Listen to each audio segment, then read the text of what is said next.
Hello everyone, welcome back in my channel. In this video, we are going to discuss another poem of William Wordsworth, which is It's a Beauteous Evening, Calm and Free. तो चलिए देखते हैं कि क्या कहना चाहते हैं poet इस पोएम में। इसकी भी एक अलग ही कहानी है।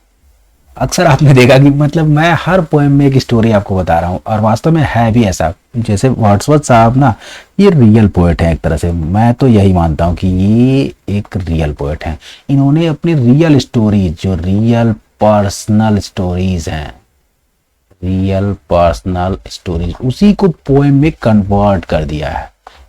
तभी तो इतना अच्छा लगता है, हम इजिली कनेक्ट कर पाते हैं। जो भी पढ़ता है ना, लगता है कि ये वास्तव में यार ऐसा ही होता है, एकदम रियल है। इन्होंने कॉमन मैन के लिए पोएट्री लिखी, सबको समझ में आया, आम आदमी भी अच्छे से समझ पाया, इसलिए फेमस भी है।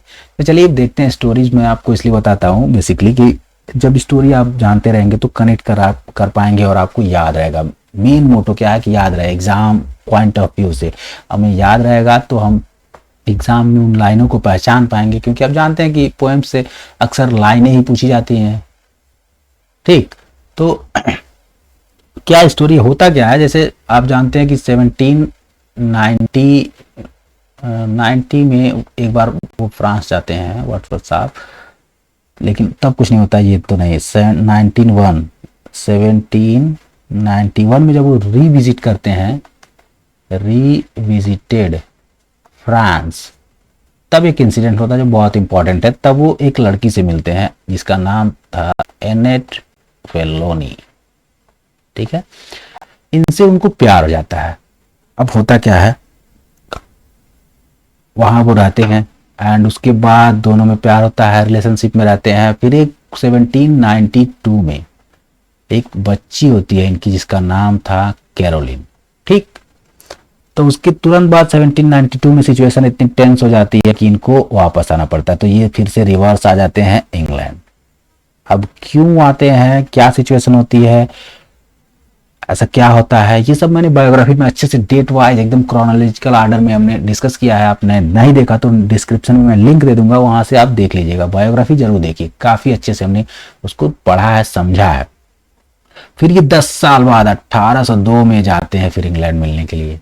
10 साल बाद, उस समय जो कैरोलिन है वो 10 ईयर्स ओल्ड, ये 10 साल की हो गई है। तो उसके साथ ये एक वॉक पे जाते हैं, इवनिंग वॉक पे है। ठीक है, इवनिंग वॉक पे जाते हैं रिवर साइड पे। तो वहां पर जो इनको फील होता है ना, वही चीजें इन्होंने पोएम में कन्वर्ट कर दिया है। तो इसीलिए इन्होंने पोएम का नाम भी रखा है it's a beautiful evening, calm and free. काफी खूबसूरत शानदार शाम जो एकदम शांत है और स्वतंत्र है। क्योंकि 1802 में जो पीस ऑफ अमीन्स होता है, पीस ऑफ अमीन्स, जिससे रिलेशनशिप इंग्लैंड और फ्रांस के बीच में नॉर्मल हो जाती है, लोग आ जा सकते हैं, तो फ्री महसूस करते हैं, इसलिए उन्होंने फ्री कहा है। फ्री कहने का से कुछ और नहीं है। अब ये पीस ऑफ मीन्स क्या है, इसको जानने के लिए आपको बायोग्राफी देखना पड़ेगा। वो यहाँ पर डिस्कस करेंगे तो काफी लंबा हो जाएगा। तो सारी इंसिडेंट, सारी सिचुएशन हमने अच्छे से डिस्कस किया है। आप जरूर बायोग्राफी देखिएगा, डिस्क्रिप्शन में लिंक है। और डिस्क्रिप्शन में मैं आपको नोट्स भी प्रोवाइड करा रहा हूँ, नोट्स। और वो भी नोट्स जो है ना, वो फ्री ऑफ कॉस्ट है, फ्री ऑफ कॉस्ट। तो जरूर डाउनलोड करिए और एक बार जरूर पढ़िए। ठीक, रिवीजन हो जाएगा और अच्छे से आपको समझ में आ जाएगा, याद रहेगा, बार बार पढ़ने की जरूरत नहीं पड़ेगी। चलिए पोएम देखते हैं। बेसिकली ये पोएम के लिए ही वीडियो है, तो पोएम देखते हैं। आप देख लीजिएगा, डिस्क्रिप्शन में जाकर लिंक मिल जाएगा। उसके साथ जब वो कैरोलिन के साथ जाते हैं तो उनको ये देखते हैं तो कैसा महसूस होता है, बता रहे हैं कि it is a beautiful evening, calm and free, the holy time is quiet as nun. मैं थोड़ा स्लाइड जो है वो क्लीन कर दे रहा हूँ ताकि अच्छे से हम कुछ लिख सके यहाँ पे। It's a beauteous evening, calm and free. The holy time is quiet as none. Breathless with adoration, the bored sun, it's sinking down in its tranquility. It's a beauteous evening. काफी शानदार खूबसूरत शाम है जो शांत और स्वतंत्र है। तो खूबसूरत, शांत, स्वतंत्र, एकदम फ्री इवनिंग है, शाम है। The holy time is quite, जो पवित्र समय है वो एकदम शांत हो गया है। यहाँ पर क्वाइट का मतलब शांत होने से नहीं, रुक सा गया है। जैसे कहते हैं ना कि समय रुक जाए, दिन ढले ही ना। ठीक, रात बीते ही ना। काफी रोमांटिक लाइनें हैं, आप बहुत सुने होंगे आपने। तो यहाँ पर क्या है कि चाहते हैं कि समय, उन्होंने कहा कि समय जो था ना, ये पवित्र समय ऐसा लग रहा है कि थम सा गया है। समय जो है वो थम सा गया है, एक नन की तरह से। नन जो है ब्रीथलेस विथ एडोरेशन, जैसे नन जो है ब्रीथलेस, बिना सांस लिए नहीं होता है कुछ भी। ब्रीथलेस इन द सेंस कि उसकी सांसें भी नहीं पता चलती है जब वो प्रेयर अदा करती है। तो जैसे एक नन एडोरेशन, पूरी समर्पण भाव से ब्रीथलेस होकर के जो प्रेयर अदा कर रही है, उसी तरह से जो समय है, जो टाइम है, वो भी एकदम थम सा गया है।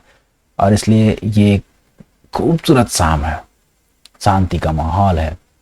The broad sun is sinking down in its tranquillity. Tranquillity का मतलब यहाँ आभा मंडल से है, जो लालिमा होती है। आभा मंडल या फिर लालिमा। सूरज जब उगता है या फिर डूबता है तो लाली छा जाती है पूरा आसमान में। तो सूरज जो है वो अपने पूरे आभा मंडल में डूब रहा है खूबसूरती के साथ। काफी अच्छा सनसेट का सीन देखने के लिए लोग कहाँ कहाँ जाते हैं आप जानते हैं। तो सूरज जो है पूरी लालिमा के साथ डूब रहा है, अस्त हो रहा है। The greatness of heaven broods over the sea. जो स्वर्ग का ग्रेटनेस है, यानी कि खूबसूरती है। स्वर्ग मतलब क्या, खूबसूरती के लिए जाना जाता है स्वर्ग। तो स्वर्ग जो है वो समंदर पर उतर आया। ऐसा लगता है कि समंदर में स्वर्ग उतर आया है। समंदर इतना खूबसूरत लग रहा है लालिमा से, जैसे कि स्वर्ग हो। Listen the mighty being is awake. सुनो मेरी प्रिय बच्ची, ऐसा लगता है कि माइटी बीइंग यानी कि जो ईश्वरीय शक्ति है, जो ईश्वरीय शक्ति है, या फिर कह सकते हैं कि जो दैवीय शक्ति है, दैवीय शक्ति वो जागृत हो गई है। क्या हो गई है? जागृत हो गई। Awake and doth with his eternal motion make a sound like thunder everlastingly. और वो अपना जो पावर है ना, उससे अपनी गति से एक थंडर जैसा आवाज कर रही है, ठीक गड़गड़ाहट हो रही है जो हमेशा के लिए। मतलब कि वो अपना एहसास दिला रही है वो ईश्वरी शक्ति। Dear child, dear girl that walkest with me here. जो बच्ची, प्रिय बच्ची, जो तुम मेरे साथ यहाँ चल रही हो, यानी कि प्रिय कैरोलिन। यहाँ पर कैरोलिन को संबोधित किया जा रहा है कि कैरोलिन सुनो।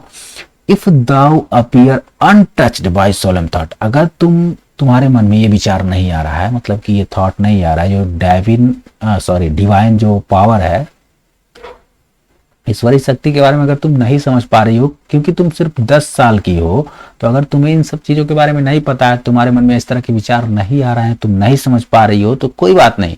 दाई nature is not there for less divine. तुम्हारा जो नेचर है, मतलब तुम लेस डिवाइन, तुम कम पवित्र नहीं हो, तुम कम दैवी नहीं हो। तुम्हारे अंदर भी देव है, देवता है, ईश्वर है, क्योंकि तुम्हारे अंदर ईश्वर का अंश है। आत्मा परमात्मा का अंश होता है और आत्मा सबके अंदर होता है, तो अर्थात हम सबके अंदर ईश्वर है।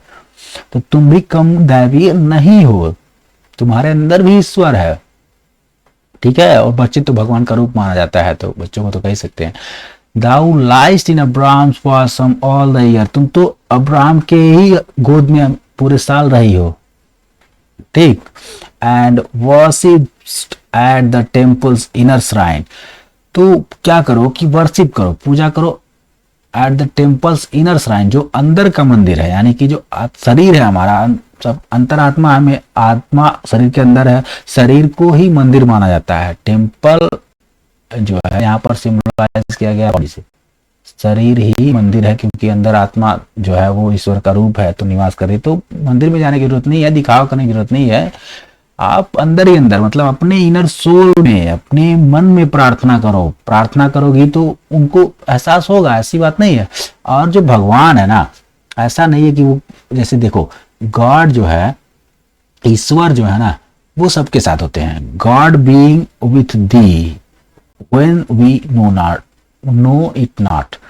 भगवान तो हमारे साथ तब भी होते हैं जब हम उनके बारे में नहीं जानते हैं। हम जब ये नहीं जानते हैं कि ईश्वर है या नहीं है, तब भी ईश्वर हमारे साथ होते हैं। जैसे ही इंसान पैदा होता है, उसके अंदर एक जान होती है, जिसको कहते हैं आत्मा कहते हैं, आप कुछ भी कह लीजिए, वो ईश्वर का ही रूप है। साइंस भी उसको पता नहीं कर पाया। तो जब हम हर चीज से अनजान रहते हैं, हमें किसी चीज का ज्ञान ही नहीं रहता है, हमें कुछ भी जानकारी नहीं रहती, we have no knowledge, we have no knowledge about the world, about the divine power, about the divine soul, कुछ भी नहीं पता रहता है, तब भी ईश्वर हमारे साथ रहता है। तो हमारे जानने और न जानने से कुछ फर्क नहीं पड़ता है, ईश्वर हमारे साथ है। इसलिए हमें यही मानना चाहिए कि ईश्वर हमारे साथ है, हमारे अंदर है। हम खुद अपने मन से प्रार्थना करें, दिखावा ना करें। हम पूजा पाठ जो भी है वो करें तो मन से करें। हम ईश्वर में विश्वास रखें, आस्था रखें, फेथ रखें, तो मन से रखें। ये था it's a beautiful evening, calm and free. उम्मीद है आपको समझ में आया होगा और अच्छा लगा होगा, इंटरेस्टिंग लगा होगा। तो अगर इंटरेस्टिंग लगा है तो फिर लाइक जरूर करके जाइएगा भाई, थोड़ा सा मोटिवेशन मिलता है। ओके, सी यू, मिलते हैं नेक्स्ट वीडियो में। Bye bye.